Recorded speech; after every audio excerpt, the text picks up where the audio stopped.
தமிழகம் முழுவதும் முழு அடைப்பு போராட்டம் நடைபெற்று வருகிறது. மேலும் ரயில் மறியல் போராட்டத்தில் ஈடுபட்ட பல்வேறு அரசியல் கட்சி தலைவர்கள் கைது செய்யப்பட்டுள்ளனர்.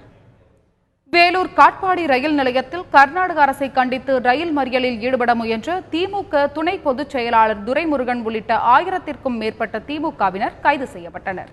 மேலும் போலீசாருக்கும் திமுகவினருக்கும் இடையே தள்ளுமுள்ளு ஏற்பட்டதால் பெரும் பரபரப்பு ஏற்பட்டது.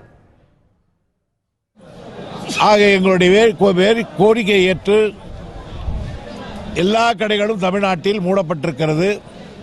ஆனால் ஆளுங்கட்சி சும்மா இருக்க வேண்டும். ஆனால் மாறாக பஸ்கள் ஓடும், தியேட்டர்கள் நடக்கும், கடைகள் திறந்திருக்கும், பள்ளிகள் இயங்கும் என்று சொல்வது கடைந்தெடுத்த எட்டப்பத்தனம். இது ஒரு ஆட்சிக்கு அழகல்ல. ஒத்துக்கொள்கிறேன், ஒரு ஆளுங்கட்சி பந்த் நடத்தக்கூடாது என்பது உச்ச நீதிமன்றத்தினுடைய ஆணை.